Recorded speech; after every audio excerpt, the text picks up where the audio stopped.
जय सिया राम, जय श्री राधे, जय श्री कृष्ण। दोस्तों, सुनीति जी ने अपने पुत्र ध्रुव जी को जब सुरुचि जी के द्वारा तिरस्कार किया गया, पिता के गोद में से हटा दिया गया और कहा गया कि तुम जाओ, ये तुम्हारे पिता नहीं। तो सुनीति जी द्वारा क्या कहा गया, थोड़ा सा विनय पत्रिका जी में से जो गोस्वामी जी ने लिखा है, बड़ा ही सुंदर भाव है। यह कहो सुत वेद कहो, हे सुत, वेदों ने भी यही कहा है। क्या कहा है? श्री रघुवीर चरण चिंतन तजी नाहिन ठौर कहो। श्री रघुवीर जी का चिंतन के बिना कहीं भी ठौर नहीं है, तुम्हारा स्थान नहीं है। उनके चरणों का चिंतन करो पुत्र। कौन कह रहा है? सुनीति जी। सुरुचि ने सही कहा है, तुम्हारा वहां पे ठौर नहीं है। रघुनाथ जी के चरणों का चिंतन करो। जाके चरण बिरंच से सिंधि पाई शंकर। सभी लोग उनके चरणों को, जितने बड़े बड़े ब्रह्मादिक शंकर भगवान जैसे देवता है, उनके वो भी उनको जानते हैं, वो भी उनको पूजते हैं, वो भी उनकी पूजा करते हैं।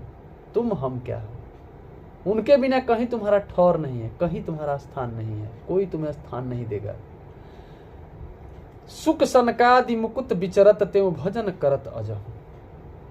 जितने भी सुख सनकादिक मुनि संत देवता, सब लोग उन्हीं के भजन से आगे हैं, उन्हीं के भजन से जो बड़ा प्राप्त किए हैं। यद्यपि परम चपल श्री संतत थिरन रहति कतहु। कहीं भी स्थिर से अस्थिर से नहीं रह सकते हो उनके बिना, उनके भाव के बिना, उनके चरणों के बिना तुम्हें कोई स्थिरता नहीं मिल पाएगी। हरिपद पंकज पाई अचल भई कर्म वचन मनो। मन क्रम वचन से हरिपद पा सकते हो, उनके चरण रूपी कमल को प्राप्त कर सकते हो। करुणानिधु भगत चिंतामणि शोभा सेवतहु। करुणा के सिंधु है, उनको प्राप्त करने की कोशिश करिए भगवान। उन्हीं को प्राप्त करने की कोशिश किया जाए प्रभु। और सकल सुर असुर ईश सब खाए उरग छहु। उन्हीं को प्राप्त करना होगा, उन्हीं को जानना होगा। सुरुचि कहो सोई सत्य तात अति पुरुष बचन जब हूँ।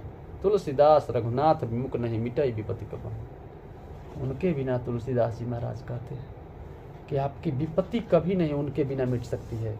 वहीं आपके विपत्तियों को हटा सकते हैं, वहीं आपके सारे दुख एवं कष्टों को हटा सकते हैं। कोई इस दुनिया में आपको कुछ करने वाला नहीं है। इनका चरण रज मिल जाए, आपका सारा लोक परलोक